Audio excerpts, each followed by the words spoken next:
क्या कह रही है? ऋषि घर छोड़ के जा रहा? क्या कह दिया तुमने उससे? हाँ?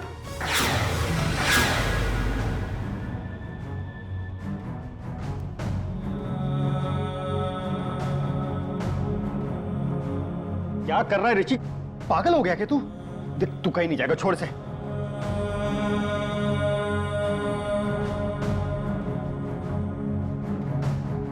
ऋषि बेटा, देख बेटा, इस वक्त तुम होश में नहीं हो, इसीलिए ये सब कर रहे हो। बाबूजी,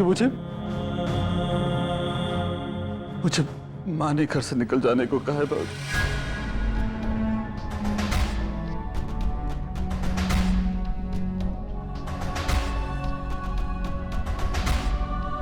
दिव्यानी, क्या कह दिया तुमने? अरे रोको उसे।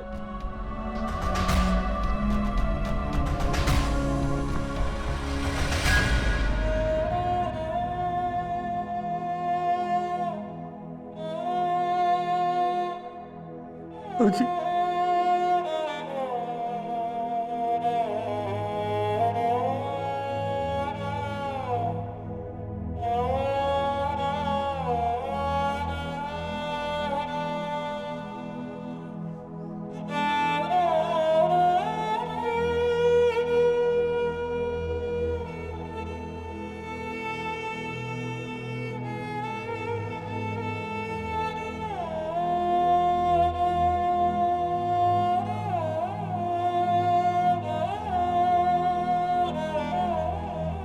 माँ,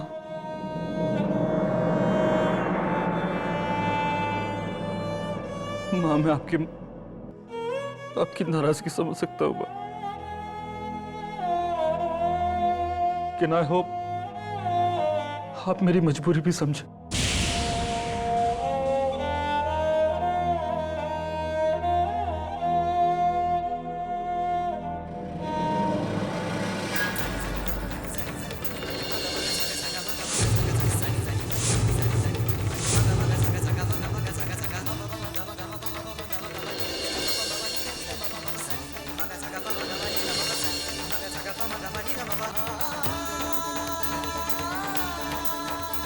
हो सके तो मुझे माफ कर देना।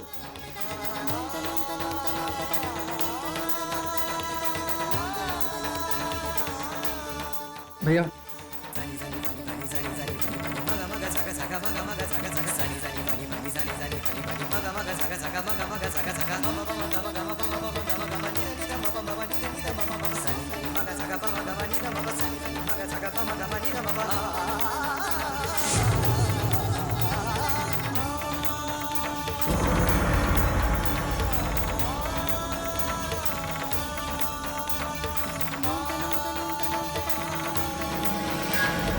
आज तक इस घर में जो भी जैसा भी हुआ मैंने कभी दखल नहीं दिया, पर अब जो हो रहा है इससे तो घर की बुनियाद ही हिल जाएगी। मैं ऐसा नहीं होने दे सकती।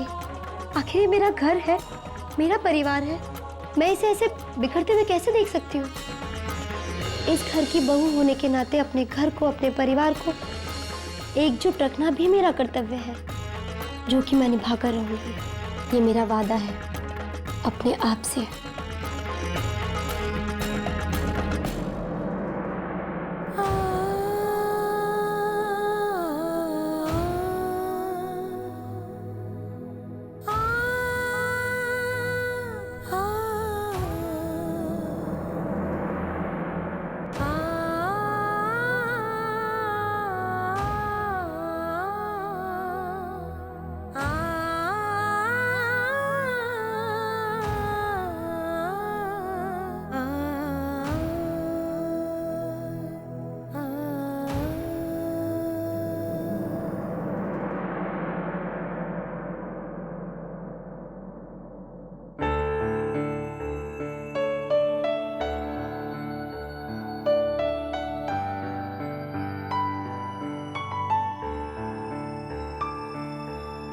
Thank you. सुनिए, वो ऋषि भैया से बात हुई? किस बारे में? भाई हैं वो आपके, जरूरी है किसी बारे में बात की जाए? मैं क्या बात करूंगा उस बेवकूफ से? ऐसा क्यों कह रहे हैं? आपके छोटे भाई हैं। छोटा, लेकिन अब बहुत बड़ा हो गया है, कुछ ज्यादा ही। पहले बचकानी बेवकूफियां करता था, लेकिन अब तो बहुत ज्यादा मैच्योर बेवकूफियां करने लगा है। तभी तो माँ की छोटी सी बात पर घर छोड़ के चला गया। अब जब वैशाली इस घर में रह ही नहीं सकती तो उसके प्रति ऋषि भैया की कुछ जिम्मेदारियां बनती हैं। देखो, तुम वैशाली की बात भी मत करो, ये सब उसकी वजह से हुआ है। तुम्हें क्या लगता है माँ को ये सब करके अच्छा लग रहा है? कितना समझाया था उसे, कितना, लेकिन नहीं, उसने ऐसे ऐसे इल्जाम लगाए, ऐसे ऐसे इल्जाम लगाए कि मां का गुस्सा बिल्कुल जायज था। ऋषि को समझना चाहिए था कि मां का गुस्सा ठंडा होते ही वो वैशाली को वापस घर बुला लेंगे, लेकिन नहीं, उसे तो शुरू से ही कूद कर नतीजे पर पहुंचने की आदत हो गई है।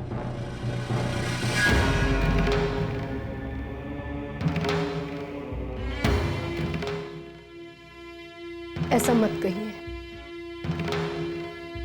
और जहां तक मैं उन्हें थोड़ा भी जान पाई हूं, तो वो कम से कम अपनी आजादी की वजह से तो ये घर छोड़कर नहीं जा सकते। वो जिस वजह से भी गया, लेकिन गया तो है ना हमें छोड़ के। और उसकी सिफारिश करने की कोई जरूरत नहीं है, क्योंकि वो ऑलरेडी मेरी नजरों में काफी गिर चुका है।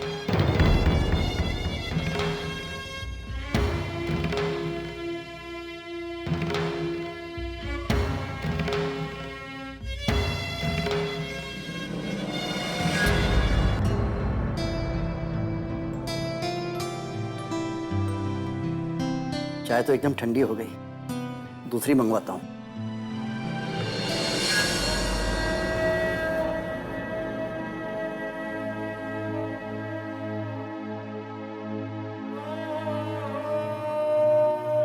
क्या हुआ जोशी जी?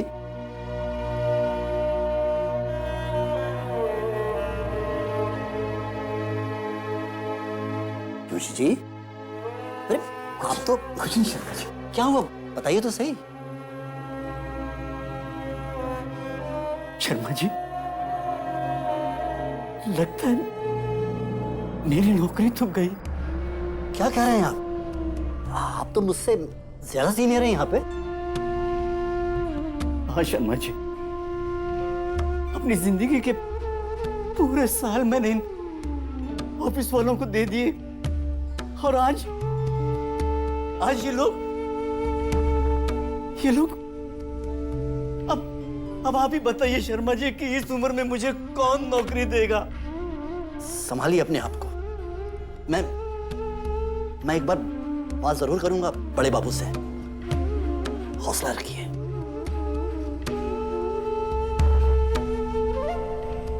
लीजिए। Thank you Sharma ji, thank you.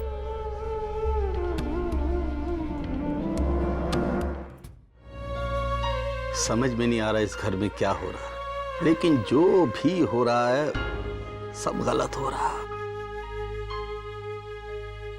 इस गलत को हमेशा ही करना पड़ेगा पापा।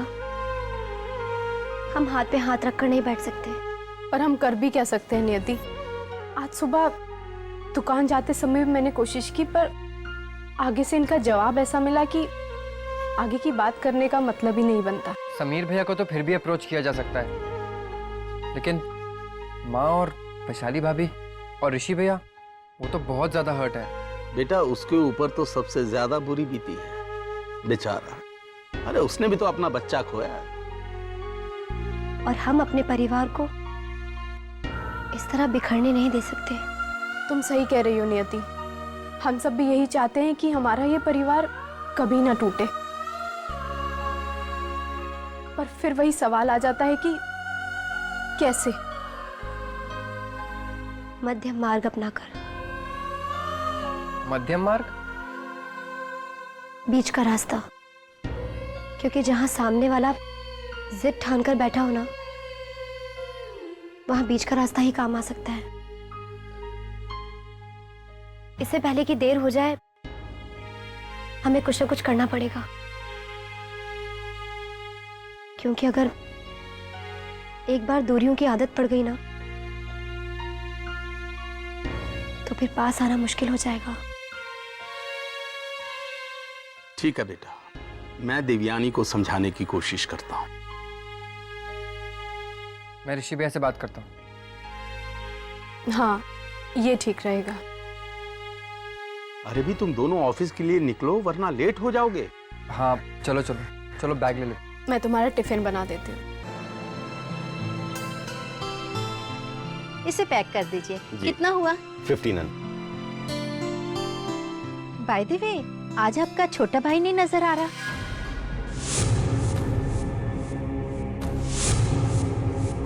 वो क्या है कि लास्ट वीक मैं यहाँ आई थी, उसने मुझे एक साड़ी बेची थी पीले रंग की। पीला रंग तो मेरा बिल्कुल नापसंद का रंग है, पर मानना पड़ेगा कि आपका भाई है पूरा पक्का सेल्समैन। पता नहीं उसने मुझे वो साड़ी कैसे बेच ली। आप चाहे तो वो साड़ी रिटर्न कर सकती हैं। अरे नहीं नहीं, उस साड़ी के लिए तो मुझे बहुत कॉम्प्लीमेंट्स मिले। मुझे तो पता ही नहीं था कि पीला रंग मुझे इतना जचता है। मैं तो ऐसे ही डर रही थी। अरे मैं पैसे देना तो भूल ही गई। ये लीजिए। माँ 15। वैसे आपका भाई कब तक आएगा? अगर वो आने वाला हो तो मैं कुछ देर वेट कर सकती हूँ। वो एक्चुअली क्या है ना कि आज शायद वो दुकान पर नहीं आएगा। चलिए नेक्स्ट टाइम। बहन जी, ये आपका बिल।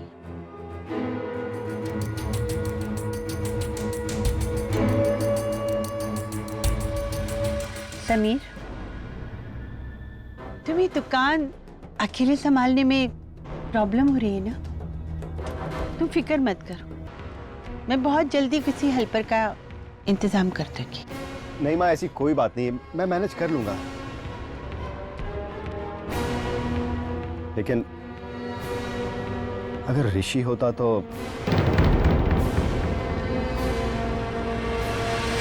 एक बात कहूं समीर, दुनिया का कोई भी काम नहीं रुकता है, चाहे कोई रहे या ना रहे। अरे ऋषि के बिना भी हमारी दुकान तो चल रही है ना। और फिर कल को अगर मैं नहीं रहूंगी फिर भी हमारे घर का काम तो चलेगा ना। इसलिए किसी को भी इस गलतफहमी में नहीं रहना चाहिए कि उसके बिना उसका काम नहीं चलता।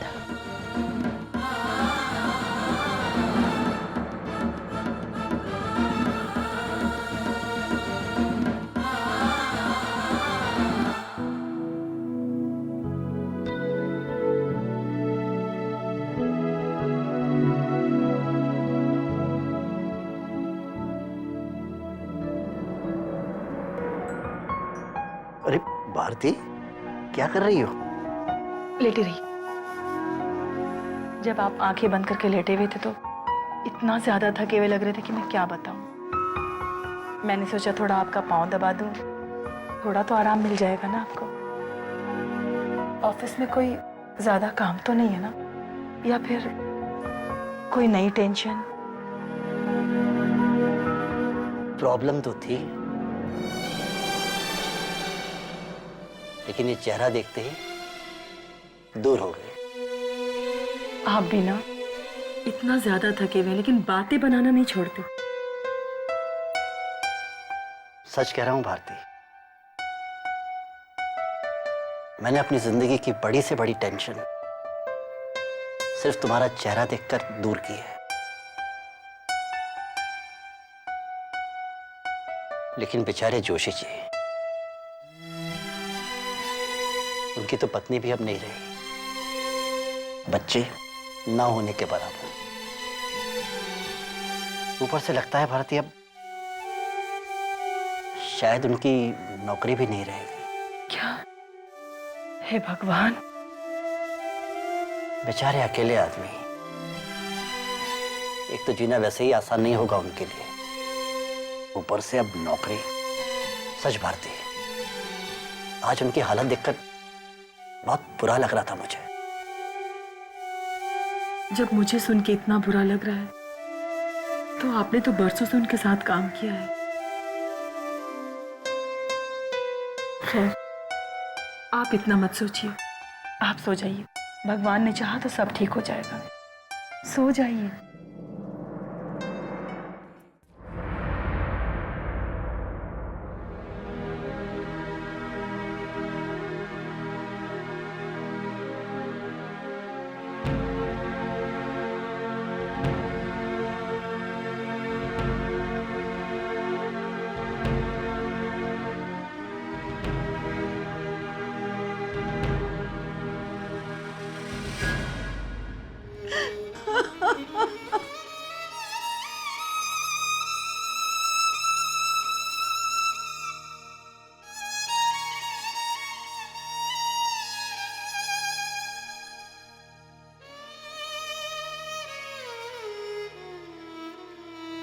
अब क्यों रो रही हो?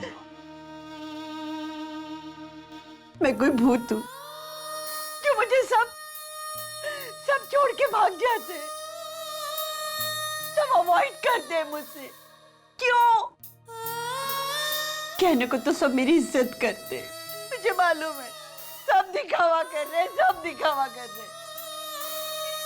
ऐसा क्या कर दिया मैंने? आप ही बताइए। कल जो भी कुछ हुआ था उसमें क्या सारी गलती मेरी थी?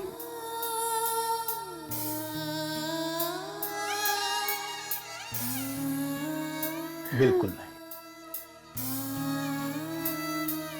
देवयानी, तुम्हारी कोई गलती नहीं थी, लेकिन सब समझते हैं कि तुम्हारा गुस्सा असल में तुम्हारी चिंता थी, जो तुम्हारे मन में एक डर बन के बैठ गया था कि वैशाली को कहीं कुछ हो ना जाए। और जब वो डर सच साबित हुआ तो तुमने वैशाली को जिम्मेदार माना, जो कि सही है। क्या वाकई में ऐसा समझते? हाँ, लेकिन तुम्हारा वैशाली को घर से निकालना मैं सही नहीं समझता। वैशाली तो अपने गैर जिम्मेदाराना बर्ताव के लिए पहले ही इतनी सजा भुगत चुकी है, फिर भी तुमने उसको उसी के घर से निकाला, और साथ में ऋषि को भी, जिसकी गलती सिर्फ इतनी है कि वो अपनी पत्नी के साथ हमदर्दी जता रहा था जिसने अभी अभी अपना बच्चा खोया है। क्या एक पति की अपनी पत्नी के लिए कोई जिम्मेदारी नहीं है देवयानी? एक बेटे का कोई फर्ज नहीं बनता अपनी माँ के लिए। अरे ऐसा क्या कह दिया था मैंने कि खड़े खड़े घर छोड़ के चला गया? एक दिन भी सब्र नहीं कर सकता था?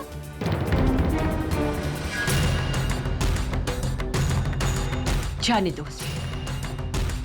लेकिन मैंने जो किया है बिल्कुल ठीक किया है। अब चाहे कोई कुछ भी कहे, कुछ भी करे, मैं अपना फैसला नहीं बदलूंगी।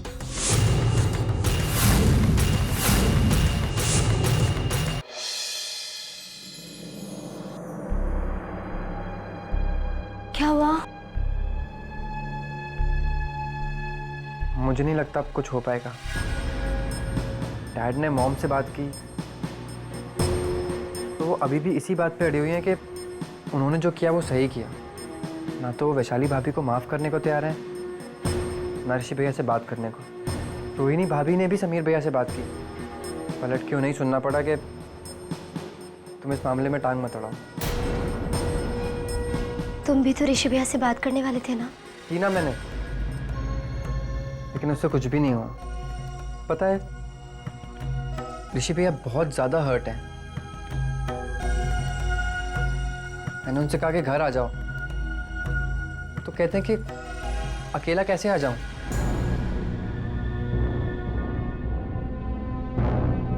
हे भगवान। रियली वरीड नियति, मुझे अब कोई उम्मीद नहीं है।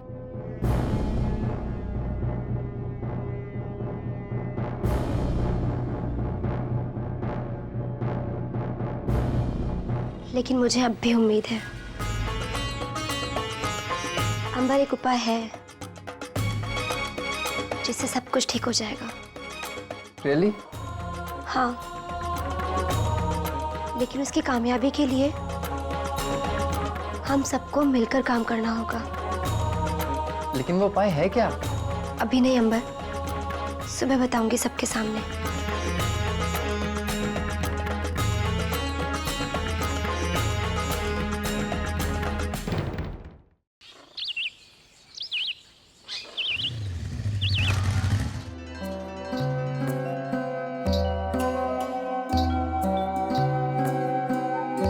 अरे लो आ गई। कहाँ रह गई थी तुम? अंदर। क्या है, कब से वेट कर रहे हैं? अरे बेटे, कहाँ से आ रही हो? कहाँ चली गई थी? मुझे कुछ पता करना था पापा, वही पता लगा रही थी। क्या पता करना था? हाँ, लेकिन क्या? बताती हूँ। पहले आप लोग ये बताओ कि हमारे प्लान का मेन मकसद क्या है। यही ना कि मम्मी जी ऋषि भैया और वैशाली दीदी को माफ कर दे, तभी तो वो घर वापस आ सकते हैं। बिल्कुल, और देख लेना वो किसी से नहीं मानेगी, मुझे पता है ना। सिवाय एक के। सोचिए कौन हो सकता है जिसकी बात मम्मी जी कभी नहीं टाल सकती? अरे हाँ, वो उसका triple S, triple B, Guru घंटाल, I mean उसका गुरु महाराज। अरे हाँ, माँ जी उनकी बात कभी भी नहीं टाल सकती। लेकिन नियति बेटा, तुम्हारा पॉइंट बड़ा स्ट्रांग है, लेकिन वो बाबा पूरे 12 महीने नागपुर में तो नहीं रहते। यहीं पर है। क्या? हाँ, कल रात ही लौटे हैं। उन्होंने अभी तक किसी को बताया नहीं है। जब मैंने 10 फोन लगाए ना, तब जाकर पता चला, और मैंने अपॉइंटमेंट भी ले लिया है। तो क्या तुम सुबह सुबह उन्हीं के आश्रम में फोन कर रही थी? और क्या, ये सच में हमारा गुड लक है जो बाबा जी इस वक्त यहाँ पर हैं, जब हमें उनकी सबसे ज्यादा जरूरत है। अब बस किसी को इतना करना है कि मम्मी जी को वहाँ पर टाइम पर लेकर पहुँच जाना है। अरे बेटा, वो तुम मुझ पे छोड़ दो, मैं देवयानी को बड़ी अच्छी तरह से जानता हूँ। वो सब काम छोड़ के एकदम भागेगी, लेकिन कुछ फायदा होगा उनसे मिलने का। जरूर होगा पापा, मुझे पूरी उम्मीद है। अब अगर इस बिगड़ी को कोई बना सकता है तो वो सिर्फ गुरु महाराज जी बना सकते हैं। मैंने खुद देखा है, वो बात रीजनेबल और जचने वाली करते हैं। और दूसरा, मम्मी जी उनकी बात कभी टाल ही नहीं सकती। हाँ बेटा, आस्था के आगे तर्क क्या चीज है। मैं अभी जाके देवयानी से बात करता हूँ। जय हो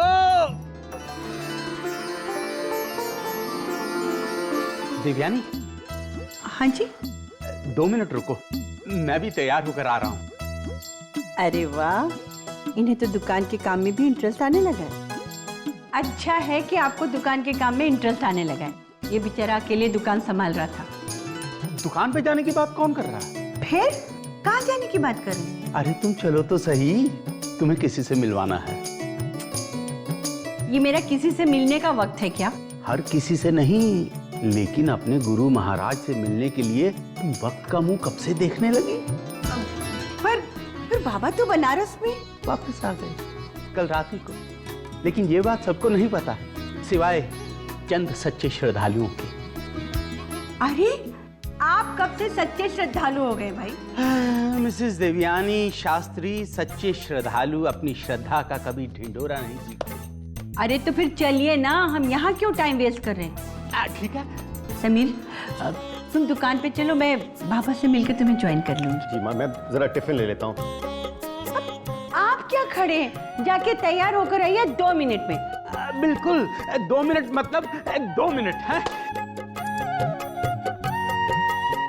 न जाने क्यों अचानक से इनका श्रद्धालु होना कुछ हजम सा नहीं हो रहा है।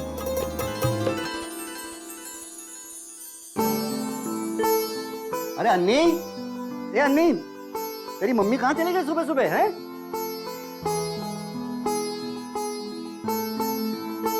क्या बात है तुम भी? अरे ये कहाँ चली जाती है तुम सुबह सुबह भगवान को तंग करने आए? मेरे भगवान को कुछ मत बोलिए बस। लो, भगवान को कहाँ कह रहा हूँ, मैं तो तुमसे कह रहा हूँ। भगवान से तो हमदर्दी जता रहा हूँ। बहुत परेशान रहता हूँ मैं, इसलिए जाती हूँ ना मंदिर। ये लीजिए प्रसाद। बप्पा जी ने चाहा तो सब ठीक हो जाएगा। तुम्हारे बप्पा जी की कृपा की आज मुझे सख्त जरूरत है। आज पता चलेगा भारती कि मेरी नौकरी रहती है या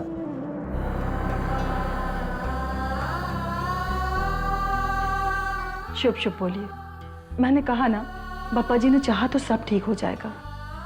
और आपको पता है, भगवान अपने भक्तों की आस को कभी नहीं तोड़ता। क्या हुआ? कुछ नहीं भारती।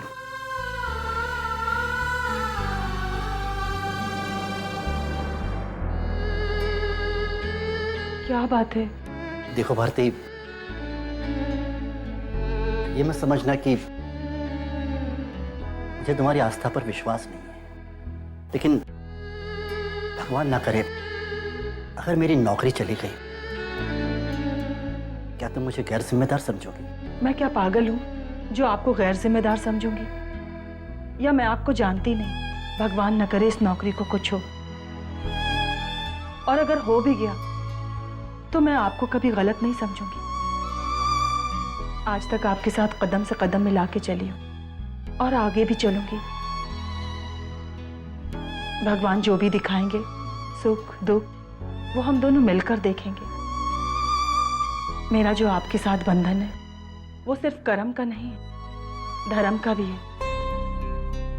बिल्कुल मेरी अन्नी और नियति की मम्मी,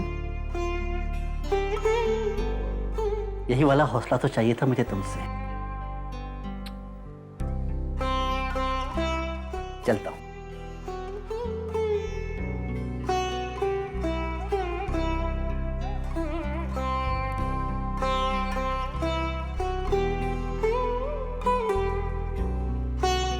मैं जानती हूँ आपके नाम पर मैंने बहुत कुछ कह दिया इनसे। अब आप ही कुछ कीजिए पापा।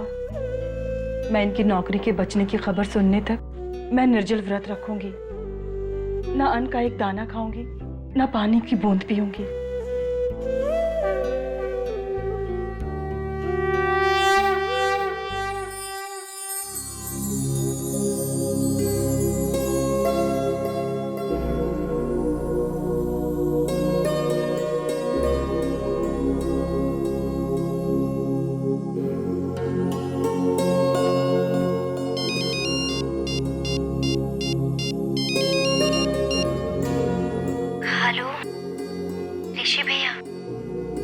नीति, तुम कैसी हो? घर पे सब लोग कैसे हैं नीति?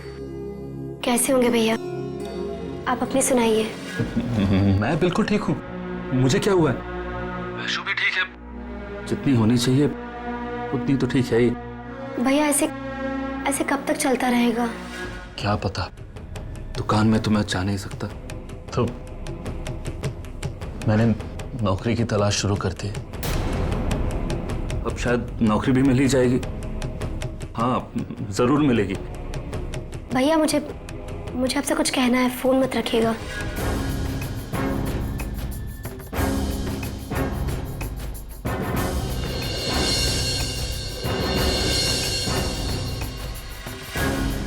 अच्छा बाबा, ठीक है, तुम इतना कह रही हो तो ये भी करके देख लेते हैं। लेकिन अगर ऐसा नहीं हुआ ना, तो फिर तुम हमें मत रोकना। हमने जो सोचा है हम वही करेंगे। ओके? ओके, थैंक्स भैया।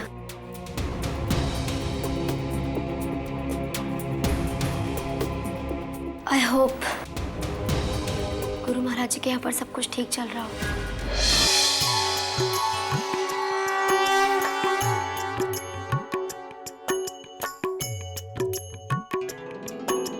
वैसे तुम्हारी मंझली बहू की भाग्य रेखाएं बदलती हुई दिखाई दे रही थी, किंतु जैसा तुमने बताया, उसने स्वयं ही अपने पांव पर कुल्हाड़ी मारी है और उसका फल यह है कि वो संतान पाते पाते उससे वंचित हो गई। और उसी कारण मैं तुम्हारे परिवार को खंडित होता हुआ देख रहा हूं। वो तो बिखर ही चुका है महाराज जी। किंतु ये बिगड़ी अब भी संवर सकती है। संवारने वाला वो तुम्हारे ही परिवार का एक सदस्य है। नहीं नहीं महाराज जी, मेरी मंझली बहू ना वो समझ ही नहीं रही है कि उसके लिए क्या अच्छा है और क्या बुरा है। किंतु वो क्या करे, उसके ग्रह ही ऐसे हैं। आजकल तो हर घर में ऐसे ही चल रहा है। एक बात बताना चाहूंगा, तुम्हारा मझला बेटा तुमसे दूर रहकर भी खुश नहीं है। तुम माँ हो माँ, तुम अपनी तरफ से महानता दिखाओ और अपने बच्चे और बहू को माफ कर दो। तभी तुम्हारे परिवार में फिर से खुशी आ जाएगी। किसे माफ करूं? कोई मुझसे माफी मांगे तो? तुम माफ करने की ठान तो लो, बाकी हरि पर छोड़ दो। हरि बोल, हरि बोल। बस यही रोकिए।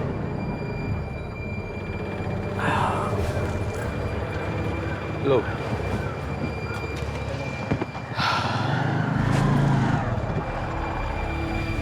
दिव्यानी, तुम्हें नहीं लगता कि हमें बाबा के पास थोड़ी देर और रुकना चाहिए था?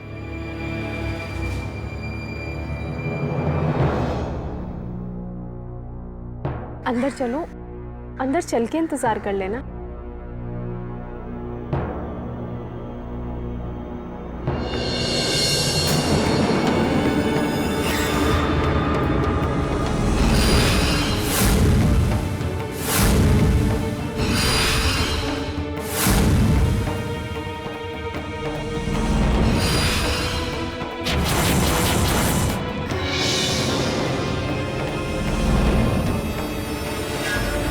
बड़ी,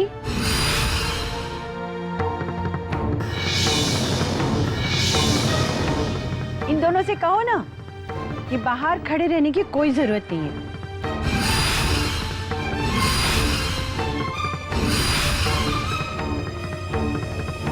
इनका कमरा वैसे ही पड़ा हुआ है, जाके अपना सामान रखिए और फ्रेश हो जाए।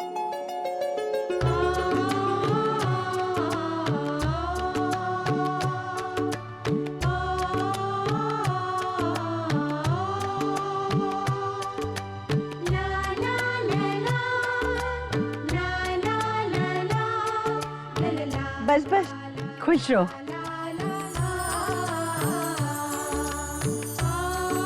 बड़ी जी, तो खाना वाना खिला देना। जी। अब तुम कहाँ चली? अरे जब तक ऋषि फ्रेश होके दुकान में नहीं आ जाता तो इसका काम मुझे ही करना पड़ेगा ना। मेरे बेचारा दुकान में अकेला है, क्या क्या करेगा वो।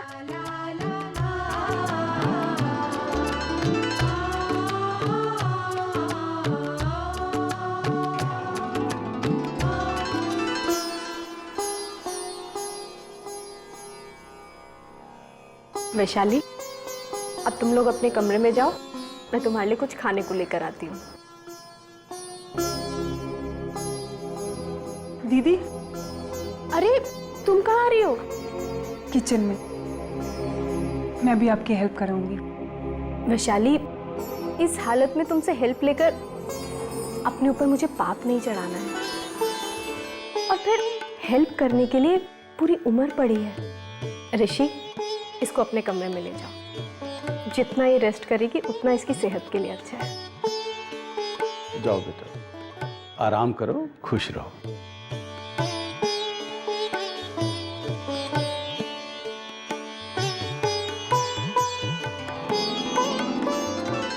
बाबूजी, आज तो मैं भी मान गई नियति को। मैं अभी उसे फोन करके बता देती हूँ। नहीं बेटा, अभी नहीं, अभी नहीं। पर आपने ही तो कहा था मुझे फोन करने को। हाँ बेटा, लेकिन अभी मैं कुछ और सोच रहा हूँ। पर क्या? अरे बेटा, हम सब जानते हैं कि ये उसकी प्लान की वजह से हुआ है, लेकिन इतनी बड़ी खुशी अगर उसे यूं ही बता दी तो उसका मजा चला जाएगा। तो फिर क्या करें हम लोग? Just wait and watch and follow me. Niyati को जरा फोन लगाना। अरे अब तक फोन क्यों नहीं आया?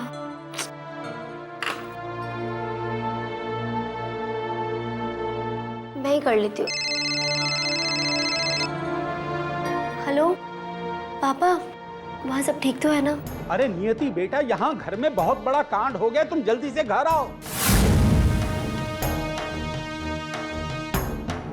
कैसा कांड पापा?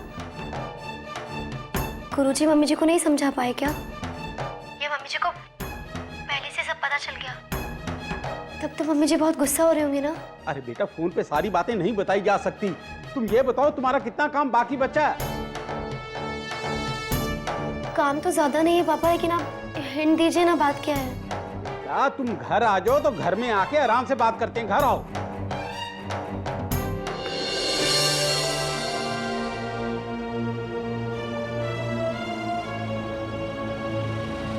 अंबर, क्या बाबूजी, आपने उसे क्यों परेशान किया? फोन पे बताने से क्या फायदा?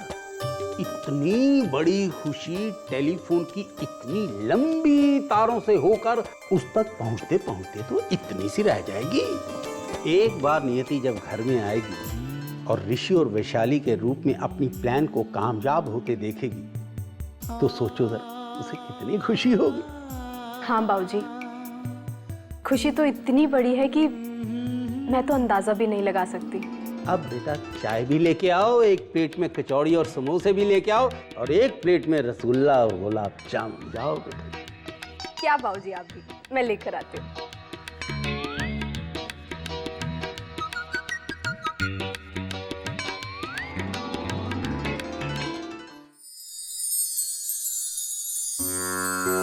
संकट से हनुमान छुड़ाए, मन कर्म वचन ध्यान झुलाए। सब पर राम तपस्वी राजा, तिनके काज सकल तुम साजा। और मनोरथ जो कोई लाए, सोई अमित जीवन फल पाए।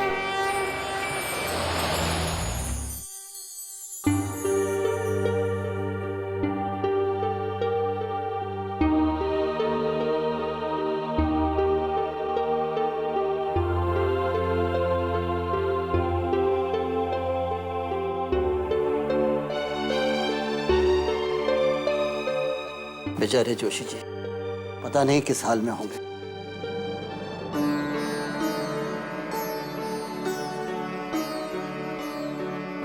मम्मी, ये जूस पी लो, मैंने घर पर ही निकाला है, इसमें नमक मसाला कुछ भी नहीं है। नहीं अन्नी, इसे तू ही पी ले। जब तक ये मेरी सुनेंगे नहीं, मैं अन्न का दाना और पानी की बूंद भी नहीं पीऊंगी। शर्मा जी, बड़े बाबू ने आपको बुलाया है। अभी? हाँ जी।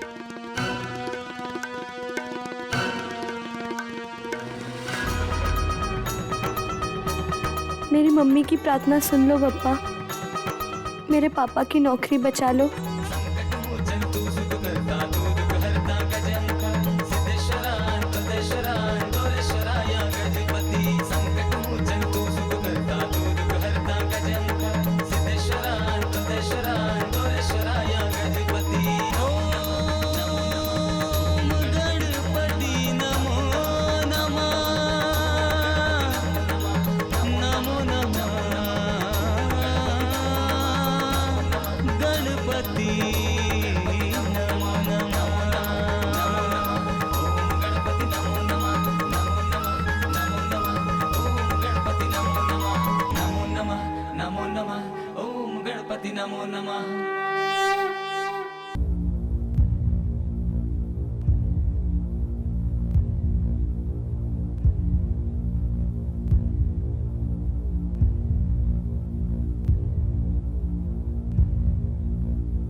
हेलो,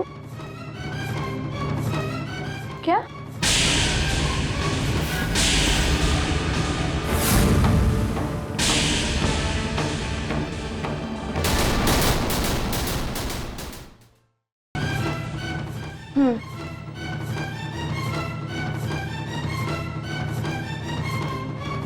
तेरे पापा का फोन था ना?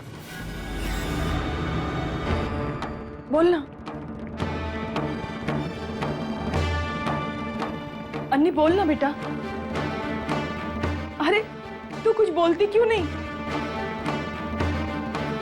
बता ना क्या हुआ। अरे और डिंगे और आहू आहू आहू आहू, अरे बता। अरे आहू आहू आहू आहू आहू आहू आहू आहू आहू, अरे बोल तो सही। मम्मी, पापा की जॉब बच गई। तू सच कह रही है? हाँ, और सिर्फ जॉब ही नहीं बची, बल्कि उन्हें प्रमोशन भी मिला है मम्मी।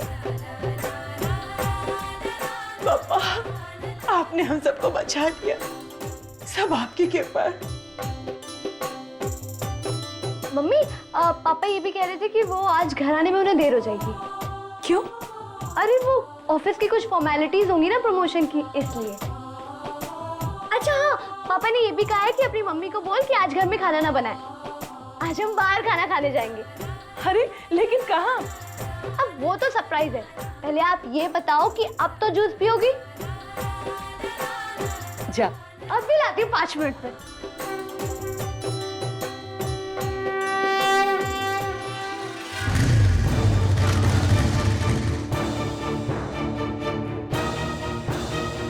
पता नहीं क्या कांड हो गया घर में। पापा से कितना पूछा, पापा ने मुझे बताया भी नहीं। डैड, क्या हुआ डैड? अरे बेटा, पेपर की मेन न्यूज है। रशिया के जंगलों में ऐसी भयंकर आग लगी हुई है कि साइंटिस्ट ने कहा है कि उसे मानसून ही बुझा सकती है, और मानसून आने का कोई स्कोप नहीं है, कोई उम्मीद नहीं है अगले 3-4 महीने। अब तुम खुद ही देखो कि ग्लोबल वार्मिंग कितनी बढ़ जाएगी ना। गॉड डैड, आपके मजाक का लेवल ना दिन पे दिन गिरता जा रहा है। पापा मम्मी जी कहाँ हैं? दीदी आप तो बता दीजिए कौन सा कांड हो गया इस घर में?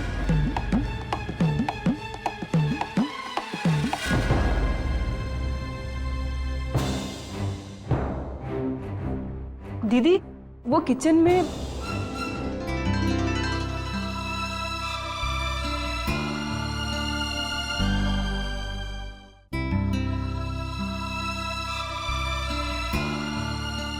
नियति, आई एम सॉरी नियति, मैंने तुम्हारे साथ इतना बुरा बिहेव किया। मुझे समझ में नहीं आ रहा है कि मैं तुम्हें थैंक यू कैसे बोलूं। थैंक यू नियति। दीदी अपनों के बीच कोई सॉरी थैंक्स होता है क्या? नहीं ना। डैड, आप तो कह रहे थे यहाँ पे कोई कांड हो गया। अरे बेटा, मेरी बीवी यानी कि तुम्हारी माँ अगर दुनिया में किसी को माफ कर दे तो इससे बड़ा कांड और क्या हो सकता है। पापा आप भी ना। थैंक गॉड, मेरा डर सच नहीं निकला, वरना तो आपने कोई कसर नहीं छोड़ी थी पापा। नियति, क्या तुम मुझे कभी भी दिल से माफ कर पाओगी?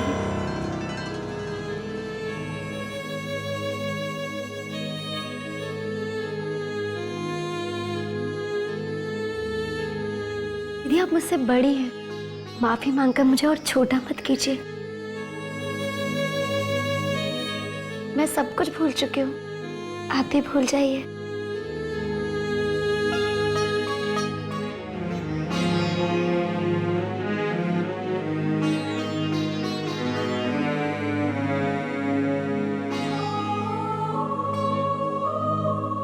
दीदी मुझे बहुत अच्छा लग रहा है, अब अपने घर वापस आ गई। अब जाकर ये घर घर जैसा लग रहा है, पता है?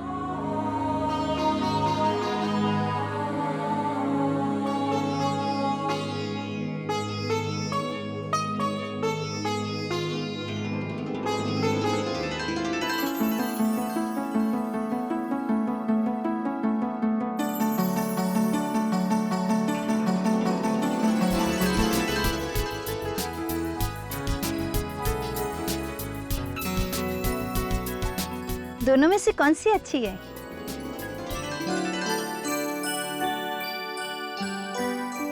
मैडम आपने तो मुझे कंफ्यूज कर दिया। आप पे तो ये दोनों ही बहुत अच्छी लग रही है। बातें आप अच्छी करते हो। वैसे मैडम अगर मैं कुछ जरूरत से ज्यादा बोल गया हूँ तो आई एम सॉरी। हाँ नहीं नहीं, ऐसी कोई बात नहीं, मुझे पसंद है। आप दोनों ही पैक कर दीजिए। प्रभु मैडम को गाड़ी तक छोड़ कर आओ। जी भैया। Thank you. मैडम एक खास बात, आपकी चॉइस बहुत अच्छी है। थैंक यू, मगर आप बातें भी बहुत अच्छी करते हैं। अच्छे चलते। नमस्ते। ऋषि यार सच में तू कमाल का है, कुछ तो बात है तेरे में। मैंने उन्हें लेटेस्ट साड़ियां दिखाई लेकिन नहीं, उन्हें पसंद नहीं आई। लेकिन तूने 2 साल पुरानी साड़ी एक्सक्लूसिव बताकर दिखा दिया उन्हें। भैया ये जो तारीफ होती है ना, तारीफ, कॉम्प्लीमेंट्स, इनमें बड़ी ताकत होती है। ये जो मैडम थी ना, इनको अच्छी साड़ी नहीं चाहिए थी, इनको ऐसी साड़ी चाहिए थी जो इन पर अच्छी लगे। मैंने क्या किया, वो जो अपनी 2 बनारसी साड़ी है ना, पुरानी वाली, 2 साल पुरानी वाली, वो मैंने इनको दिखाई और बोला कि बड़ी एक्सक्लूसिव है, बड़ी कीमती है, और अगर ये पहनेंगी तो ये कयामत लगेगी। फिर क्या था, मैडम जोश में आ गई और उन्होंने तुरंत साड़ी खरीद ली।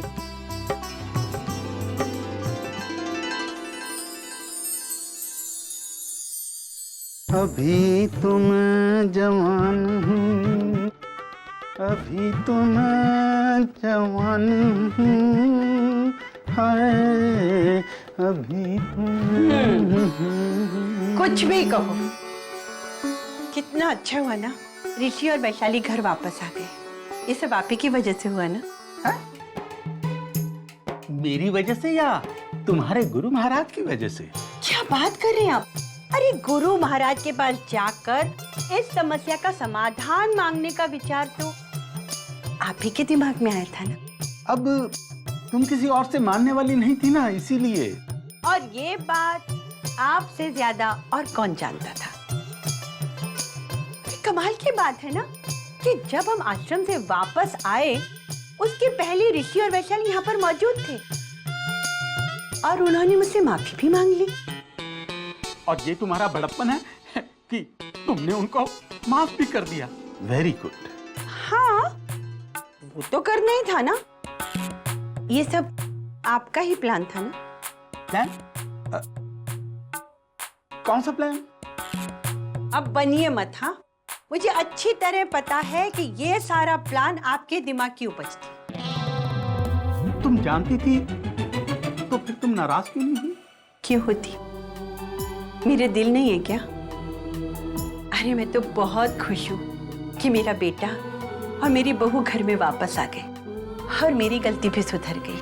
लेकिन मैंने ये भी अच्छी तरह जानती हूँ कि एक आप ही हैं जो इतने बड़े मसले को इतनी आसानी से सुलझा सकते हैं। I am really proud of you. अरे बस बस, अब मेरी इतनी तारीफ मत करो, मैं कुप्पा हो जाऊंगा तारीफ के मारे। भी देखो, हमारे लिए तो इतना ही बहुत है कि रूठे हुए गए और घर वापस लौट आए। नहीं नहीं नहीं नहीं, पर एक बात तो है कि मैं तो ना मरते दम तक आपका ये एहसान नहीं भूलूंगी। अरे आपने इस घर को बिखरने से बचाया। अरे मैंने नहीं बचाया। तो बोलो बोलो। तुम नाराज तो नहीं हो जाओगी? नहीं, वो नियति ने बचाया था। प्लान भी नियति का था।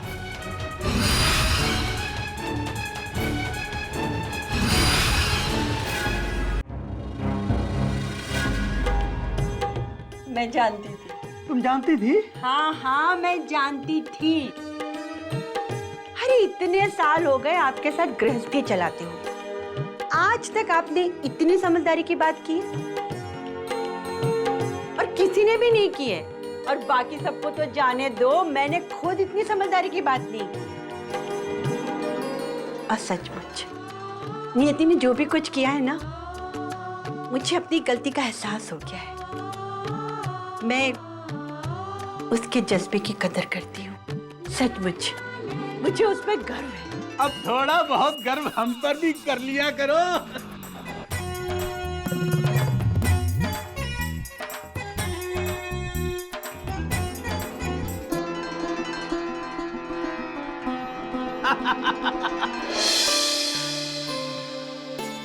अरे अंबर, अंबर जरा ये ढक्कन दे दो। बाथरूम में मैं। अच्छा ठीक है, मैं ले लेती हूँ।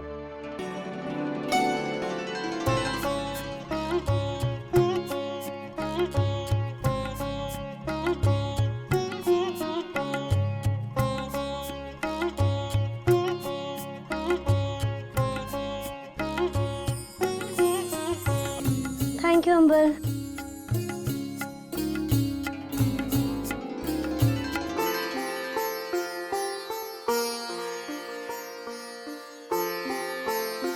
मम्मी जी, आप अगर कुछ काम था तो आपने मुझे बुला लिया होता। क्यों? मैं नहीं आ सकती? नहीं, आई मीन क्यों नहीं? मैं तुम्हारा शुक्रिया अदा करने आई हूँ। शुक्रिया? तुम अपनी जेठ जिठानी को घर में लाने में कामयाब जो हो गई हो।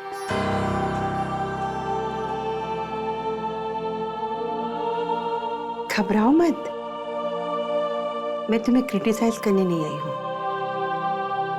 तुम्हें थैंक्स कहने आई हूँ। तुम तो मेरी सबसे अच्छी बहू हो। अरे नहीं मम्मी जी, मैंने तो वही किया जो मेरा फर्ज था। अगर मेरी जगह आप होते तो आप भी ऐसा ही करते। मैं इसीलिए तो खुश हूँ कि तुमने भी वही किया। तेल लगा रही थी? हाँ वो लगा लो, चलती हूँ। Mummy ji,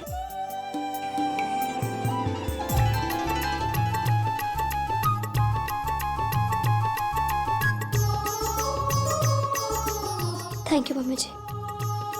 it's okay.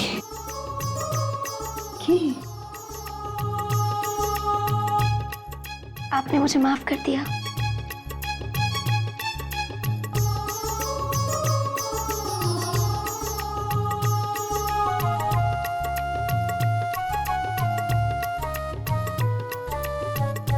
मुझे भी।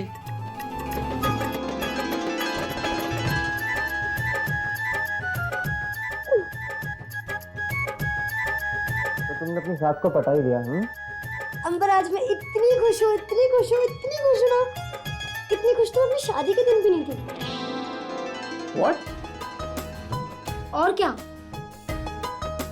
शादी तो कोई भी कर लेता है, अपनी सास को पटाना हर किसी की नियति में थोड़ी होता है। तो मुझे अपनी नियति पे फक्र होना चाहिए। बिल्कुल, क्योंकि सास को पटाने वाली नियति मेरी वाइफ है।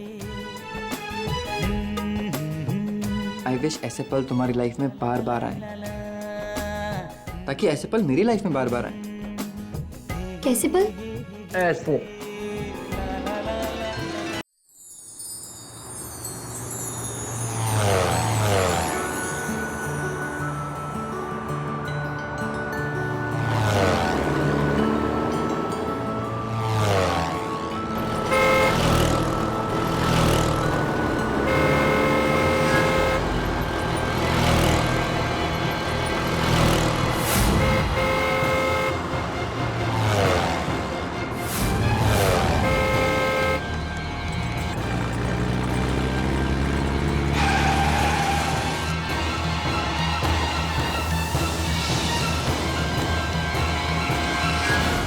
पागल, मेरी गाड़ी मिली क्या मरने के लिए?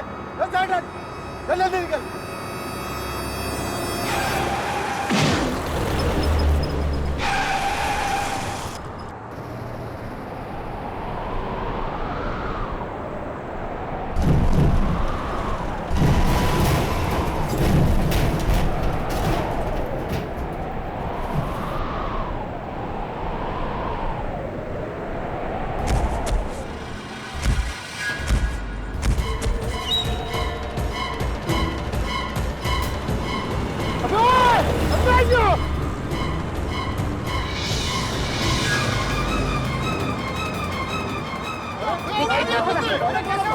अरे रोड क्रॉस कर रहा था, किसी गाड़ी ने इसे ठोक दिया। अरे मेरी गाड़ी के नीचे आता था भाई। अरे यार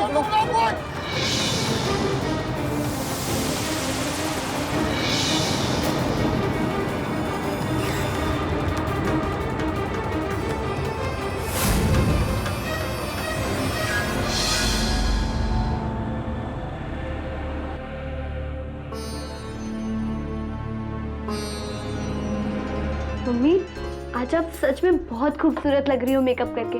हमेशा ऐसे ही रहा करो। और ये साड़ी पहन के तो आप एकदम ढिंचाक लगोगी। लेकिन मम्मी, आपने ये साड़ी कब ली? मैंने तो पहले नहीं देखी। तब तो बहुत छोटी थी। हाँ, ऐसी साड़ियाँ रोज रोज कोई थोड़ी पहनता है। ये साड़ियाँ मैंने जब पहनी थी जब नियति अपने पूरे स्कूल में फर्स्ट आई थी और उसे इनाम मिला था। फिर उसके बाद मैंने इसे उठा के रख दिया था। सोचा जब कोई खास मौका आएगा तब पहनूंगी। और पापा के प्रमोशन से ज्यादा खास मौका और कौन सा हो सकता है? बिल्कुल। पापा फोन। ठहर रुक रुक रुक। अरे मैं बात करती हूँ। ये क्या बात हुई? जब देखो बाप बेटी आपस में ही खुशखबरियां बांट लेती है। इस बार देख मैं क्या करती हूँ।